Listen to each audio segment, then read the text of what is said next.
Today, we are delighted to have Edwin with us. He is the CEO of Hong Kong Vita, with years of experience in apparel and supply chain. Let's bring in our guest today and welcome Mr. Edwin Kay.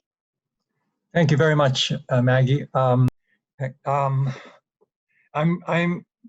sad that we have to meet under such circumstances, and I'm sad that we have to talk about the subject matter that we have to talk about today, which is how do we operate in the middle of a pandemic?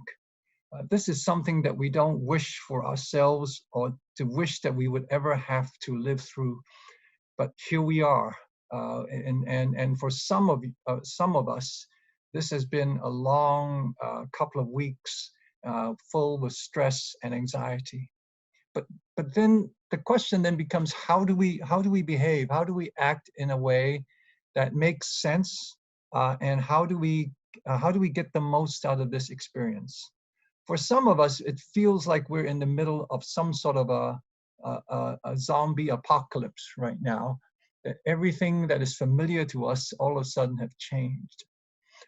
So today I want to cover three topics, and then hopefully at the end of this we're able to talk about things and particular subject matter that are more interesting to you. I preface by saying that this presentation is very general. It covers at quite a high level.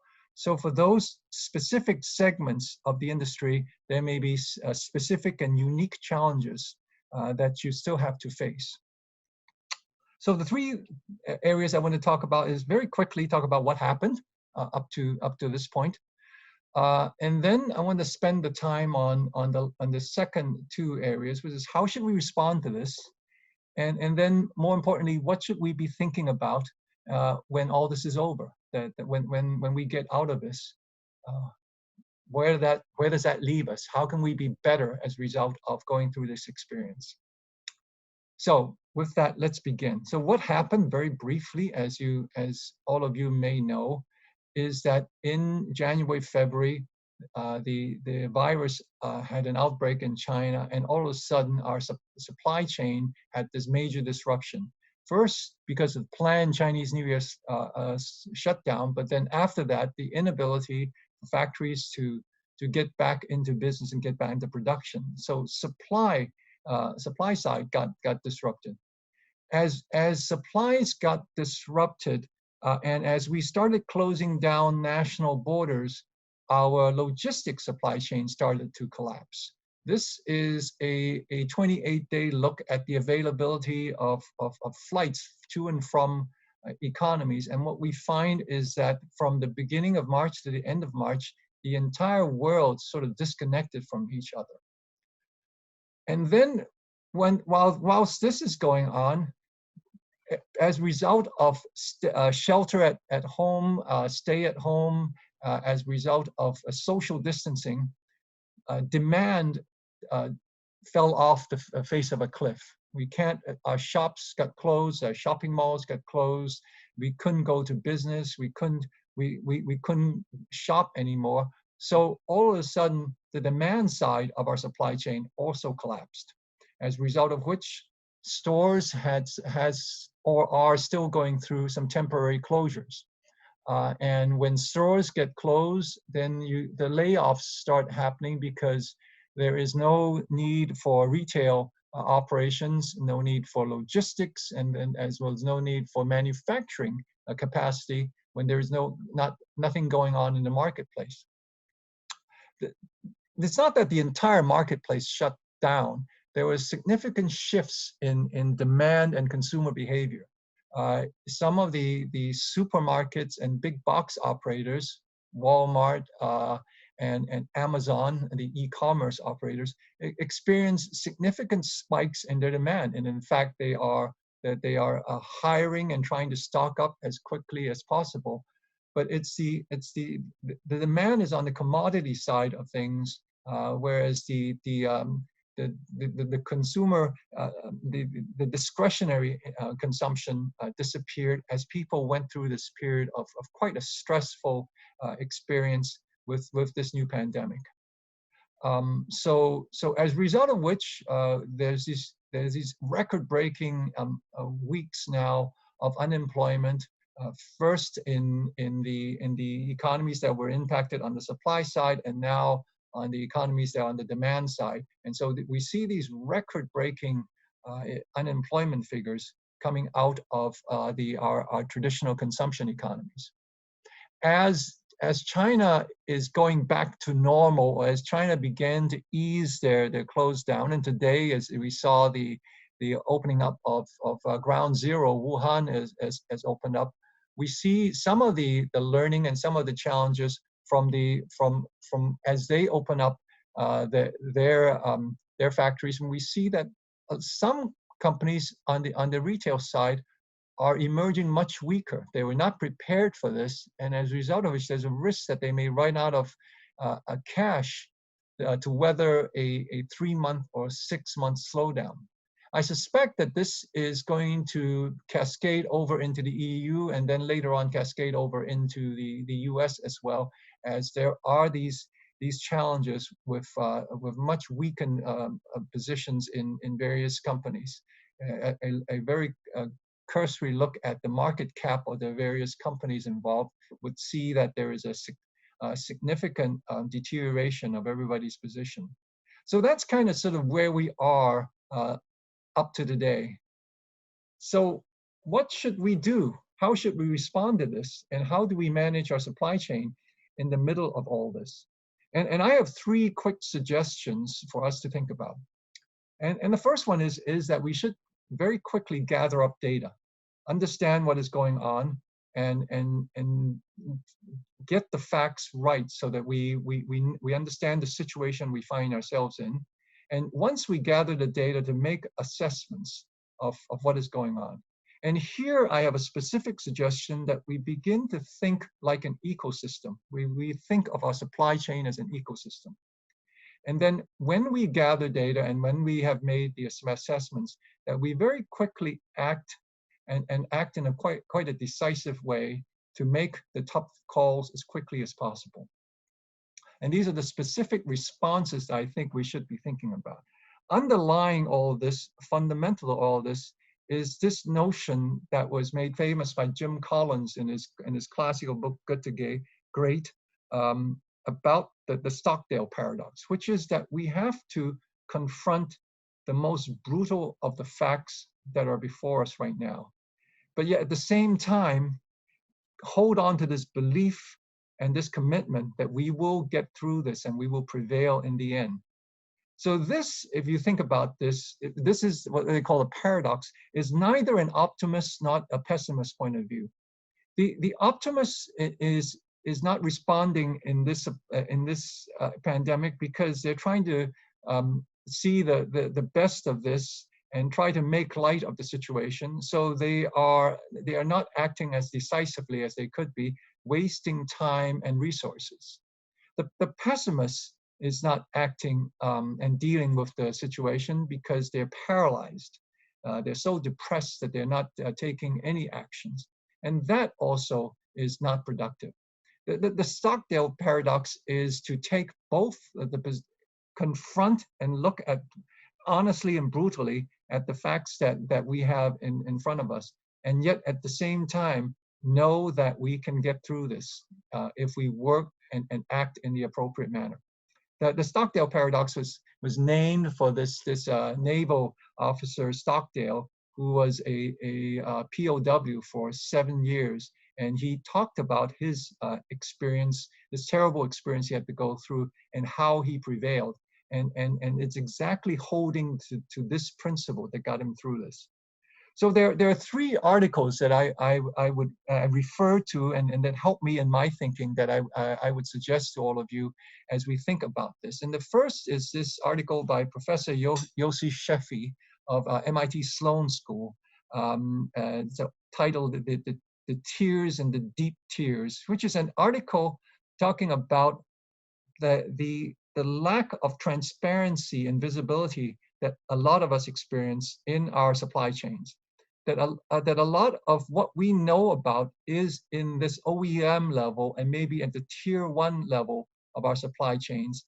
but that today, what we are dealing with, the unknowns about what is our inventory position, where our products are, what state they're in, are they in raw, are they in grayish, and how much do we have of what? All that exists further down and deeper into our supply chains. And until we have visibility to what is going on there, those are the details that is going to be a problem for us, and those are the details that will kill us in the end. Another military analogy to this is what fighter pilots say, is that when you parachute over the jungle, don't worry about the tigers and bears. It's the mosquitoes that's going to kill you. So in the looking at the transparency and looking at what is happening in our supply chain, it will be the details that we are not aware of, the single points of failure, the vulnerabilities in deep in our tier 2, tier 3 supplies. It would be zippers and buttons and threads and things like that that will hamper our ability to fix what is going on in our supply chain. So the first thing, as we gather data, is to begin to map out with as great a degree of granularity as we can of our total supply chain, so that we can understand its architecture, but at the same time also understand what is going on and where the moving parts are in our supply chain. Another great article is by Professor Chris Tang out of UCLA Anderson School. And Chris wrote a great article about what went wrong in the supply chain of the 787, the Dreamliner, when Boeing tried to develop this really cool airplane, but it messed it up because Boeing did not understand the architecture or the shape of its supply chain, because Boeing could not manage the supply chain that it built, and as a result of which it couldn't manage the product development and the manufacturing of this product. So what we should learn here is not only the shape of our supply chain and who our partners are, but do we have the tools, do we have the information, do we have the systems that can properly manage the supply chain?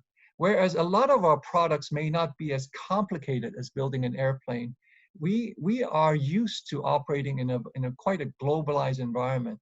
And that comes with its complexity. Every country now in the middle of a pandemic have their own restrictions about what can come in and what can go out.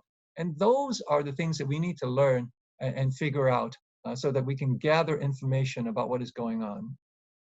And finally, the third article that has been very helpful to me in thinking about this question was this article that came out of Indiana University, looking at the supply chains of disruptions from the Japanese tsunami and the earthquake and tsunami, and what we can learn from that. And whereas there are lots of interesting things about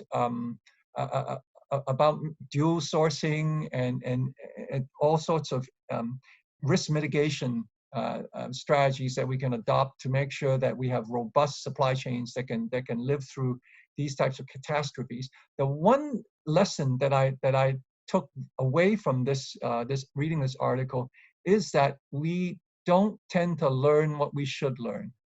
In fact, what happens is that we have the attention span.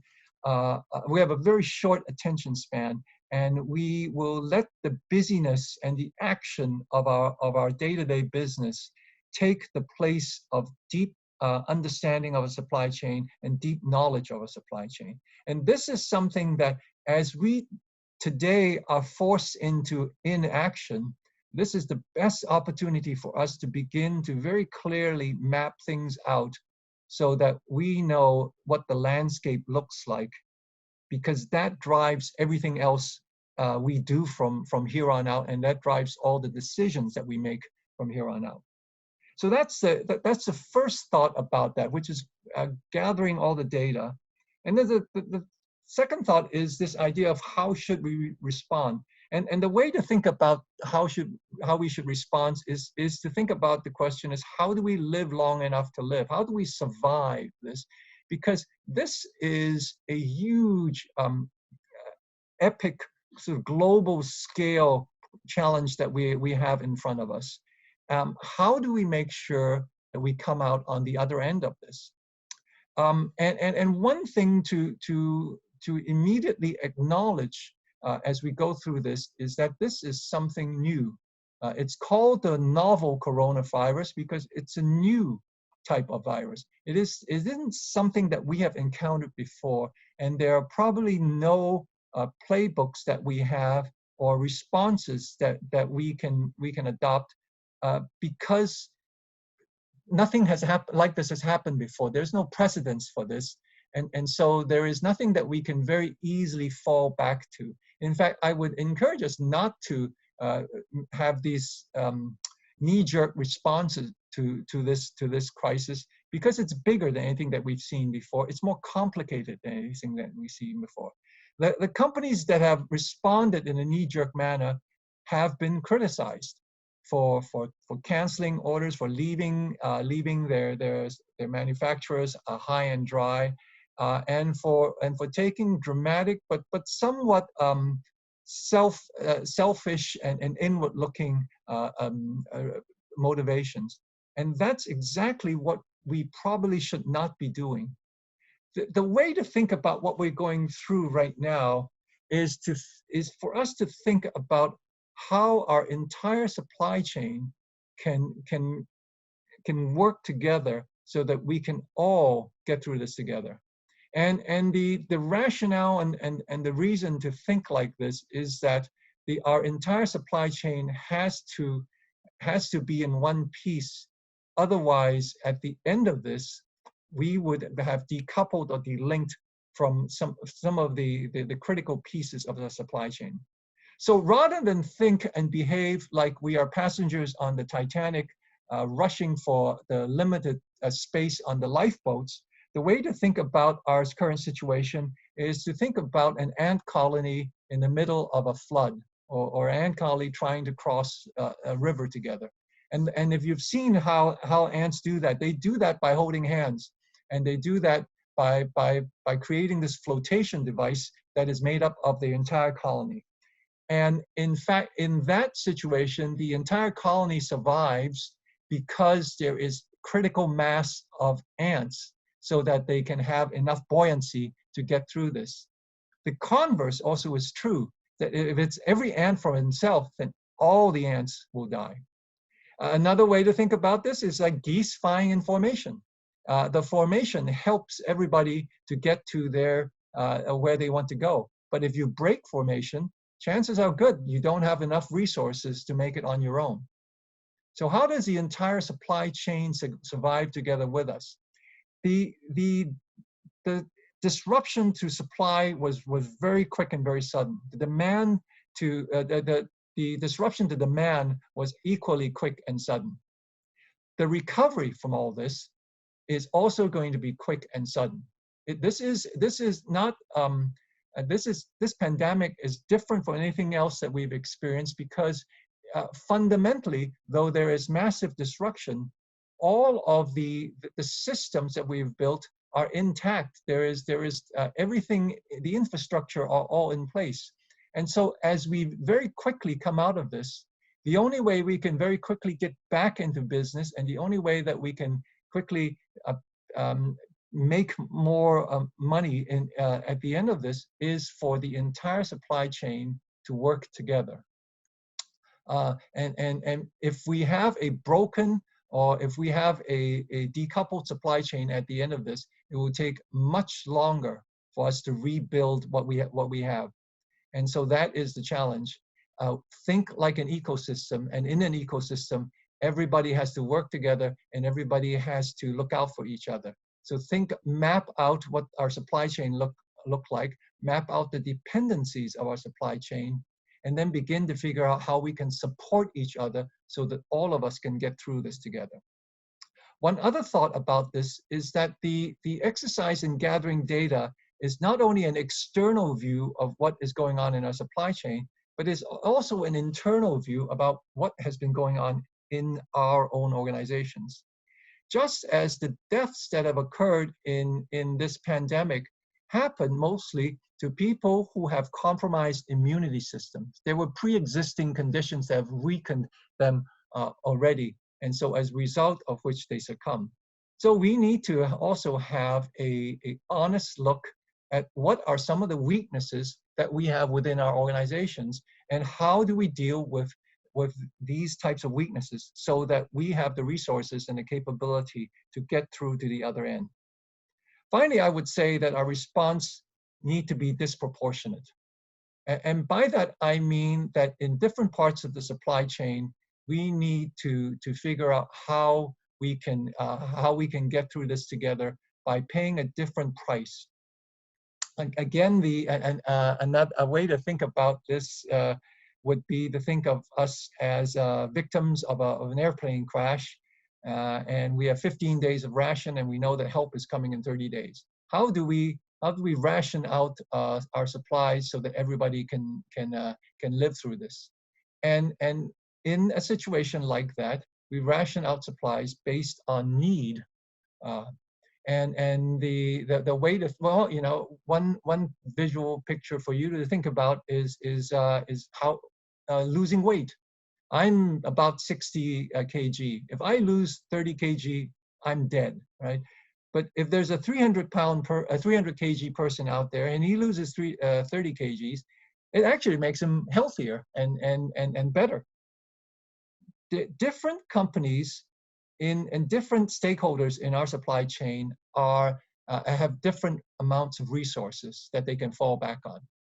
And we need to figure out how we can pool our resources so all of us can get through this. So the multi-billion-dollar companies with a million-dollar CEO at the top of the supply chain needs to contribute a lot more to the factory worker, the sewing operator who's making $300 a month. And so how do we all pool our resources so that we can get through this? Obviously, the more resource-rich companies, the resource-rich stakeholder in the supply chain will have to contribute disproportionate to this. And whatever we do, speed and agility is going to be critical. The faster we act, the less it's going to cost, and the more options we have. And it's not only speed in reacting or acting, but it is also speed and agility in our own thought process. Every day we are learning more about this pandemic that we're in, how it responds, how it is transmitted. Should we be 1 meter away from people, or should we be 3 meters away? Should we wear a face mask? What type of face mask should we be wearing? When is it contagious? When it is not contagious? All of these new information as we learn should inform us and help us, make us change our behavior and make us change our decisions. So it's agility not only in action, but agility in thinking and agility in learning. As we learn new things, we should then very quickly incorporate this into everything that we do. So we're in this confusing and stressful time, and we have to keep our operations afloat and manage all the changes and uncertainties around us. It is a challenge and it is a pressure on all of us. But I want us to make sure that we also think of this with another paradigm as well too, that this is also an unprecedented opportunity. That this is an opportunity for us to not only deal with some of the issues we have in our supply chain, make it stronger, make it healthier, but it's also an opportunity for us to rethink how we create value. It is also an opportunity to think that as we come out of this, what are the marketplace changes that will take place that will give us opportunity to get into new types of businesses, to new types of services, and make new types of products. Because one thing is for sure, that as we come out of this, there will be changes and there will be disruptions and there will be new things that come along. Some very current examples of this are things like PPEs. A month ago, very few of us know what a PPE is. or the classification or the functionalities of things like face masks and surgical gowns and things like that. And all of a sudden, we now all know what an N95 is.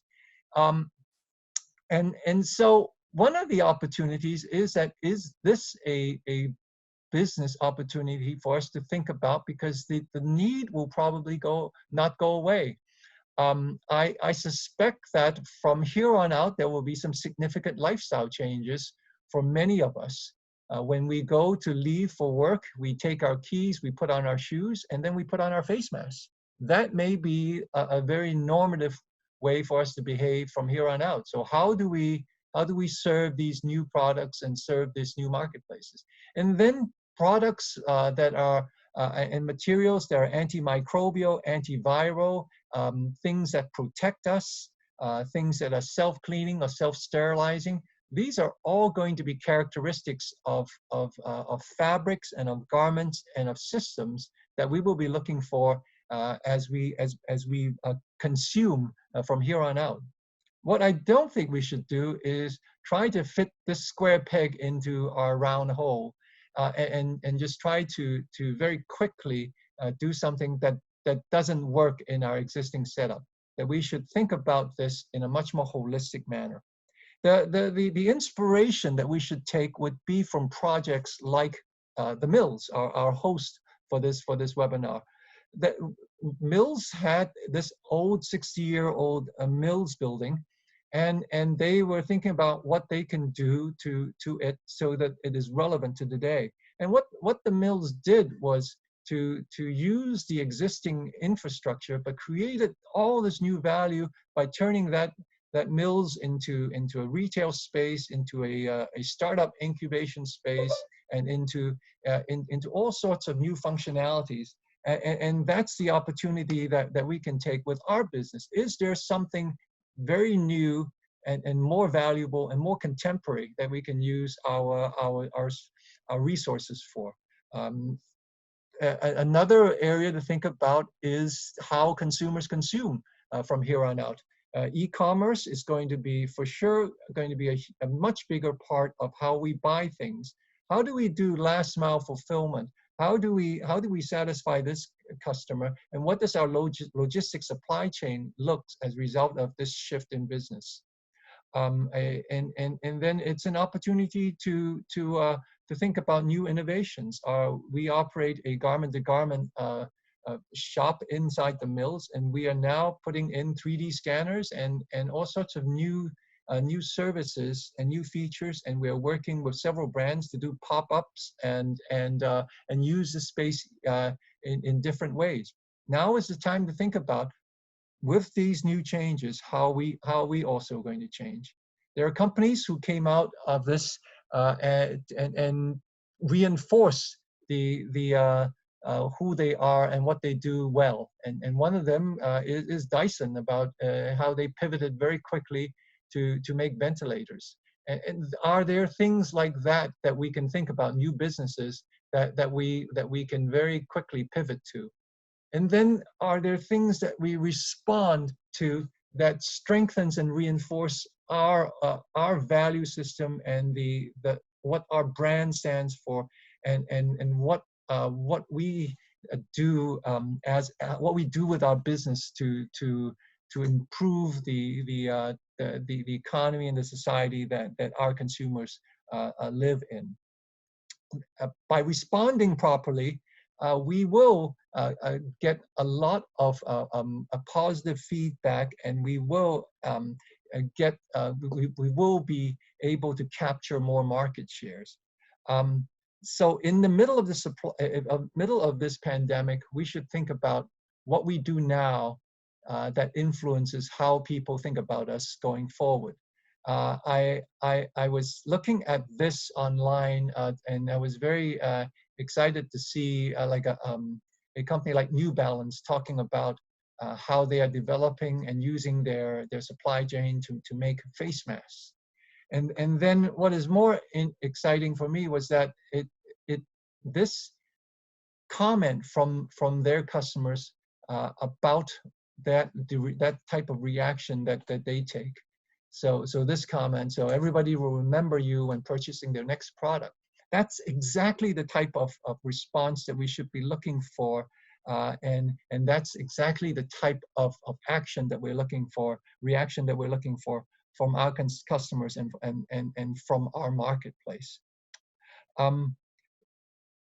Finally, we are all globally, we're all experiencing this pandemic together.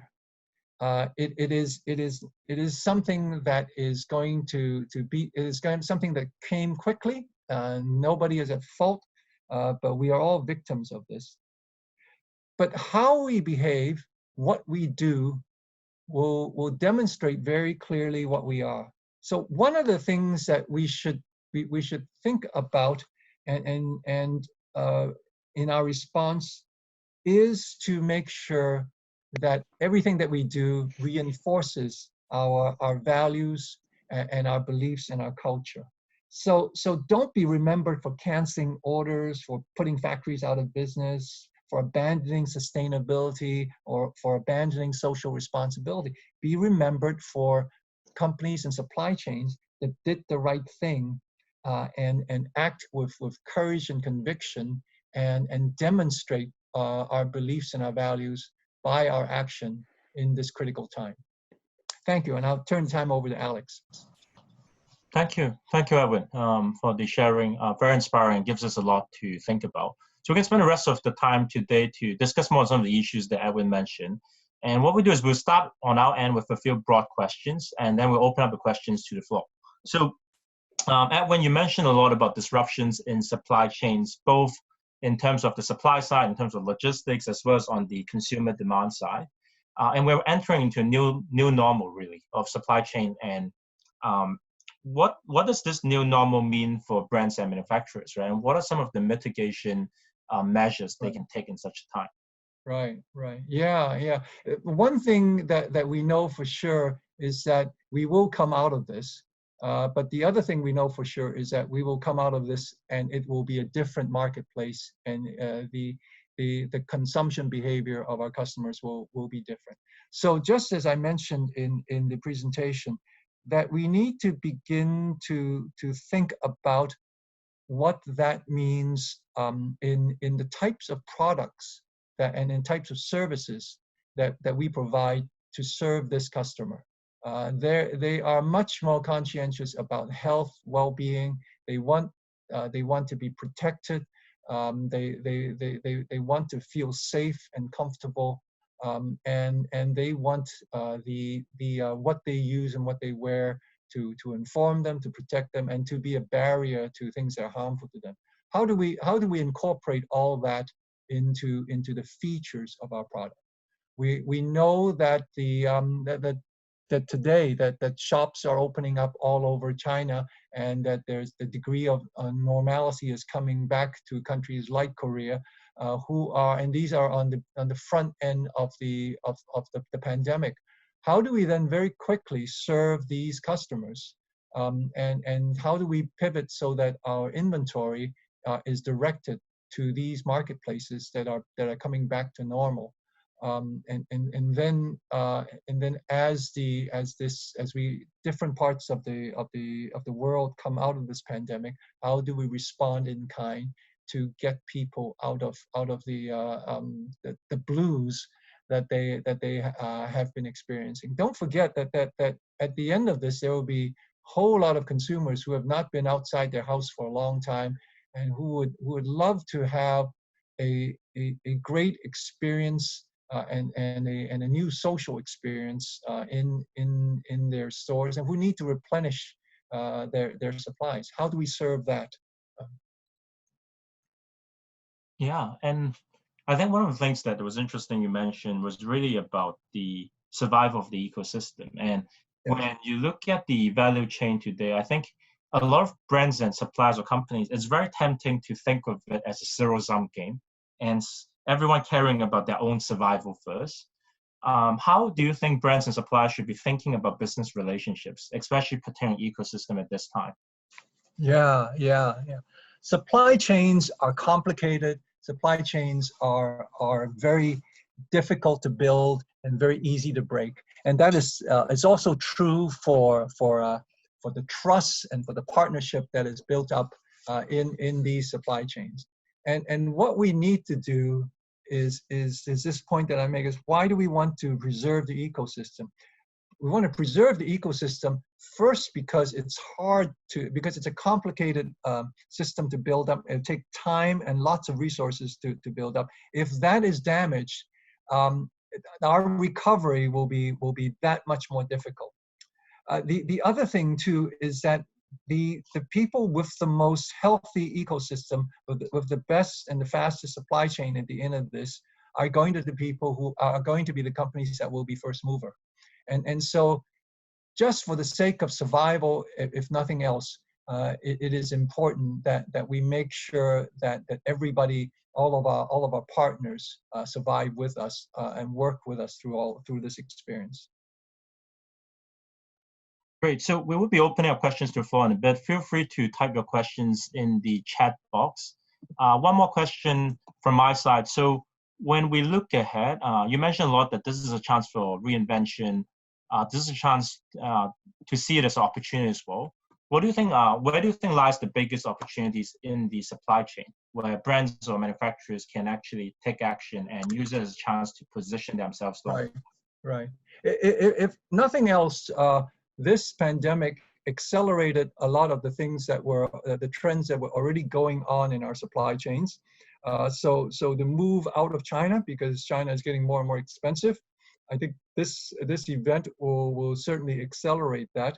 But beyond that, it will be I am hopeful that it will be a more substantive move out of China. That it isn't just moving your sewing floor to Vietnam, but still your materials, your buttons, your zippers, and everything is still coming from China. That is sort of a little bit more of a cosmetic move.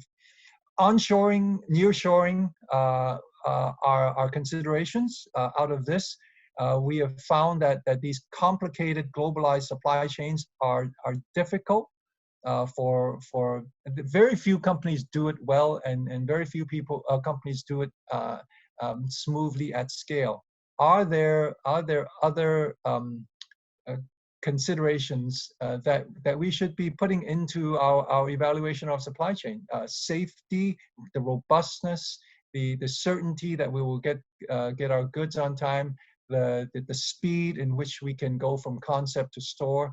Those are all considerations that should begin to shape our supply chains, and those are the things that will be different as we emerge from this. Great. So I'm going to start sort of looking through some of the questions that the audience submitted, right? And one of them is from Crystal from Messe Frankfurt, and she basically asked us an interesting question about consumer behavior, that because of the disruptions in demand in the past few months, is there a chance for revenge buying from the pent-up demand? How does it affect the apparel industry? And can factories or supply chain actually react to this pent-up demand, given all the logistics issue? Yeah, I think, yes. It depends on how quickly we emerge from this. If we emerge from this and basically everything is somewhat intact, yes, I think there will be pent-up demand. On the other hand, if this is a long and drawn out, longer and more drawn out event, then there will be job losses, and that will dampen the demand and the consumption behavior of suppliers. So depends on how fast we emerge, and depends on how healthy the economies are as we emerge from this. Great. Another interesting question. We have a comment from one fashion brand commenting on another fashion brand. So Peter from H&M Foundation shared a bit about Gap's news about canceling their summer and autumn orders. Is the traditional fashion cycle dead with the current virus? And what does it actually mean for the future of fashion cycle and fashion supply chains? Yeah, there have been lots of cancellations of orders, and a lot of orders that were not. Well, a couple of interesting observations as I sit on the sideline and watch these communication go back and forth. First of all, the first reaction everybody had is this: go for the lifeboats on the Titanic, right? So cancel all the orders, pull all the cash back. There are some brands, customers that are basically saying, and the orders that I have received, I'm going to have to pay you 180 days, 200 days, whenever I have money, because I'm preserving my cash. So the behavior is self-preservation for one particular node in the supply chain. And that, as I mentioned in my presentation, that isn't going to work very well, because it's the entire supply chain that has to survive. So the pain has to be shared and borne by everybody. The immediate challenge in front of us is that everybody has the wrong stuff, the wrong raw material, because they are the summer material, back to school material, whereas the likely scenario is that they need fall and winter types of products. So there are different ways to think about that, and one is very creatively repurpose all the materials that the raw materials that we have, so that they are more appropriate for fall winter. Another approach is to stockpile those for the 2021. Recognize that we have to write off a season or two. There's just no way to claw back the lost time and the lost sales. What we do have to do is to look and the long term and play the big picture. So this is where I say we have to disproportionately respond to this.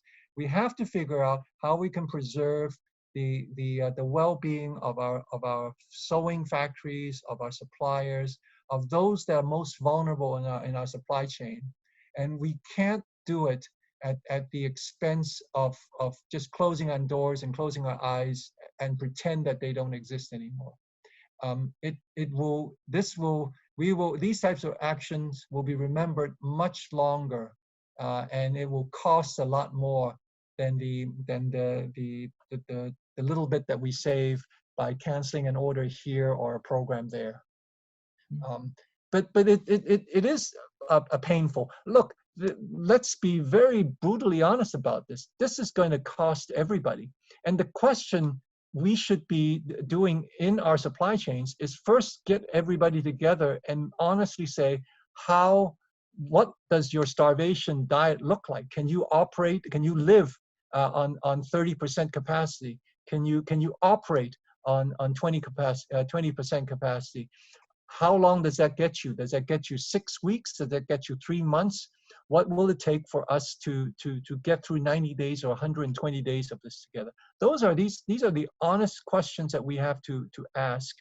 And then I would pull in all the external resources that we can get. This is where governments are going to be very helpful. Every government in every economy right now have stimulus packages ready to go. We just have to tell them where to direct those funds. And so it's pulling in stimulus money, it's talking with upstream and downstream from us, and pulling together and going on a starvation diet, so at the end of the day, we walk out of this together.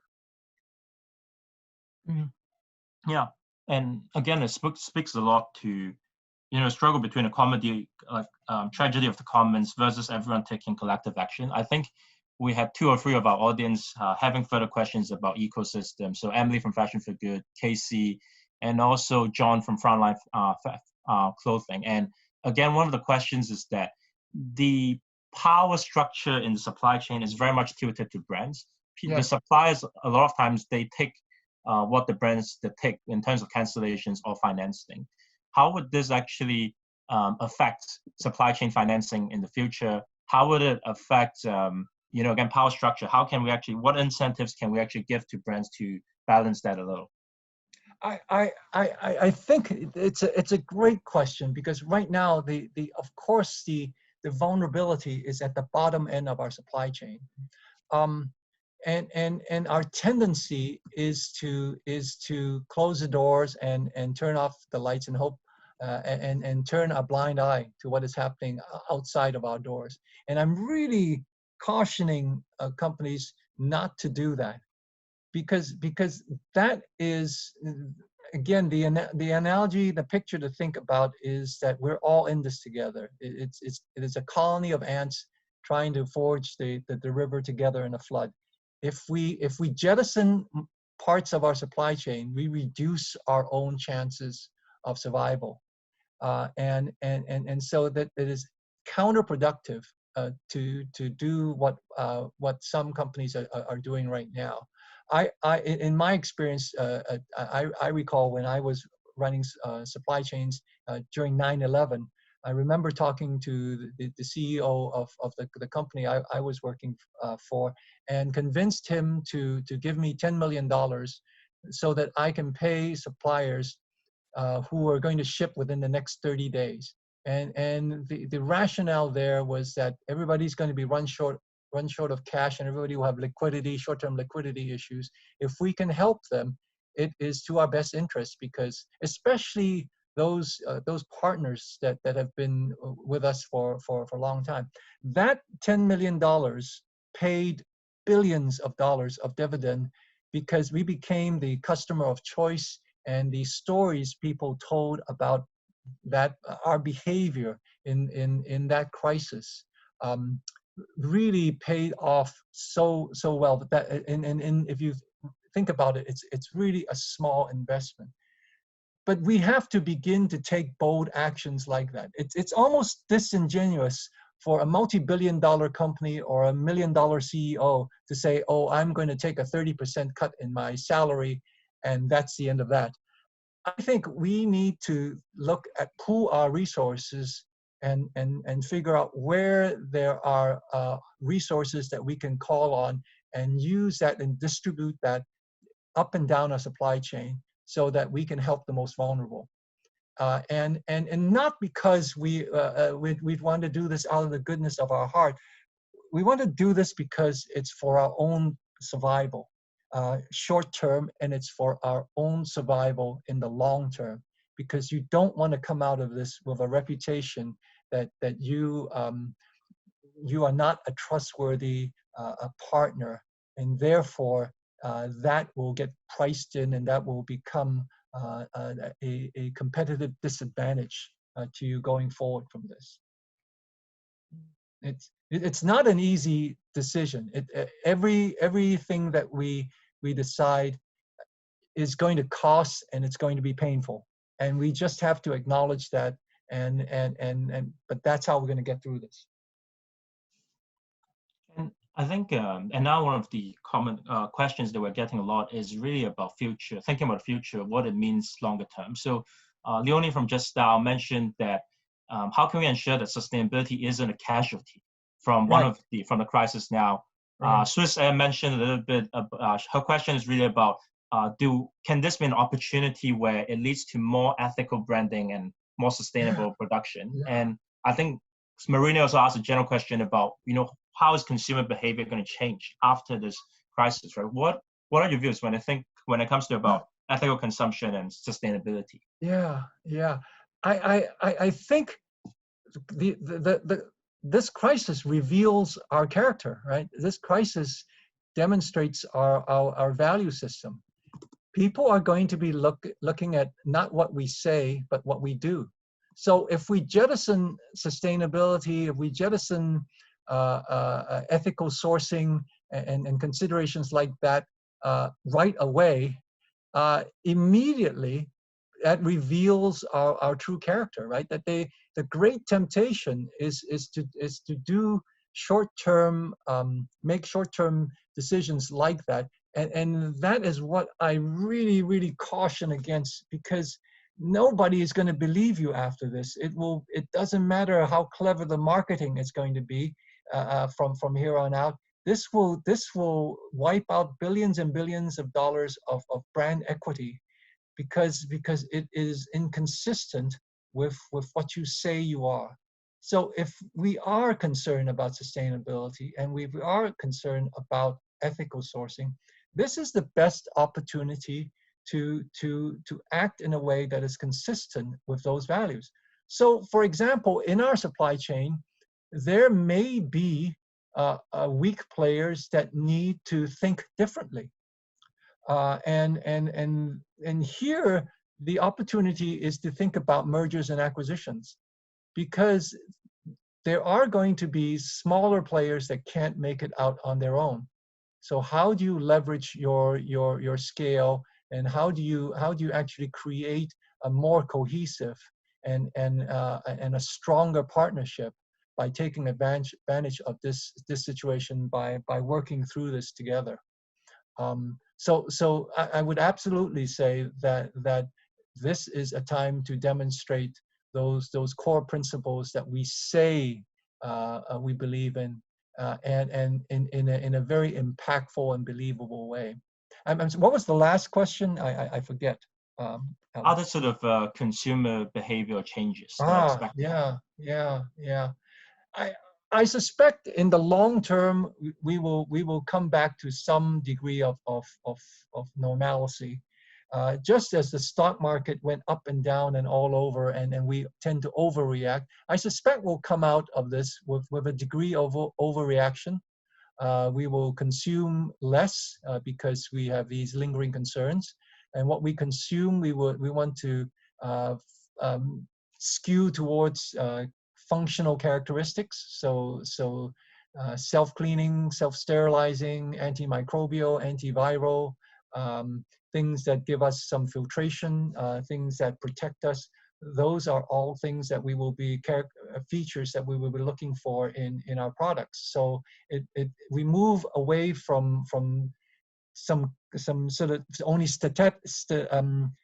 concerns that are more visual and aesthetic to more functional concerns. And there's lots of opportunities for us to figure out how we can incorporate all this into our new products. Great. And I think we have also some questions about, again, looking at trends, right? So geographic and production trends. So one is really about the potential of onshoring. I think that was mentioned by someone from Swedish Chamber of Commerce. There's also another question that relates to that, and that's geographic differences, right? Why, while Asia and China, it's now picking up, how long do you foresee the US and European markets playing this out? And what would recovery look like? Would there be a rebound or re-uptake in cases in Asia again down the road? So thinking both about in terms of onshoring, setting up more regional, local manufacturing facilities, but also the geographic differences in recovery. Yeah. I mean, one thing that we shouldn't be thinking about is building factories that China don't want. Right? I don't think it's a matter of pulling up stakes in one country and then putting the same thing in another country. Here we have a great opportunity to think about Industry 4.0 types of solutions. Are there highly automated solutions? Are there new technologies that we can incorporate so that we can take advantage of these shifts in the manufacturing and in the sourcing supply chain? So are there some manufacturing on demand types of solutions?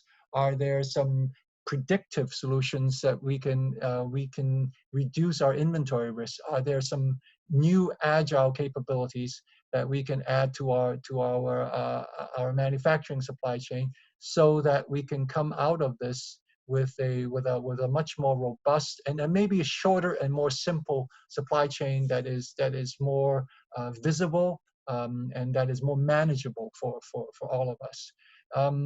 What happens after disruptions is that is no place like home, right? We always go back to the familiar, and I think that will have some bearing on what we're thinking about in the future. But at the same time, let us not forget that for most brands and for a lot of companies, the fastest growing marketplace are in the emerging economies and in China. That there are millions of Indians who are going to be middle class, and there are millions of middle class Chinese that are looking for places to consume. How do we serve those customers? So we are our supply chains are built to serve particular marketplaces, not because it is cheaper to make stuff there, And so here is an opportunity to take care of some legacy challenges that we have, or that we've been putting up with, or living with, and to begin to start with a clean sheet of paper and say, what makes sense, and how does this improve not only our sourcing capability, but the other things that we care about: sustainability, about working conditions, about being more socially responsible. Great. We're getting, I mean, a lot of good questions. But we're almost near the end of time. So I'm going to pick two final ones to end off with. For everyone else with additional questions, feel free to email us after the webinar to continue discussions. But two final questions for you, Edwin. One is really about when you talk about ecosystem and bringing everyone together, has there been sort of examples that you're aware of that is good inspiration for the rest of the partners on the call today? The second question is from Caitlin, and it's really about thinking more about innovation. And if I were to generalize the question, really, what are the opportunities in innovation that you're most excited about? For example, recycling, accelerating recycling due to dead stock is mentioned in one of the questions. So we end off with those two questions, and Edwin, for you wrap up. Yeah. I'm racking my mind to think about where we get inspiration so that we behave properly, and I really go back to the ant colony, right? That there are these types of groups that behave in a much more communal manner, that has a larger consideration for the survival of the system, rather than for the component parts of the supply chain. Well, today the current hero is H&M for being first mover in giving reassurance to their manufacturers that they're not canceling and they're not renegotiating prices, and they're going to take delivery of goods.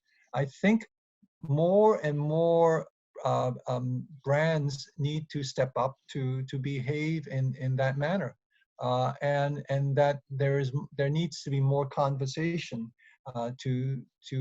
for these types of conversations to take place. And so the sooner we get together and talk, instead of issuing edicts, I think the better it is.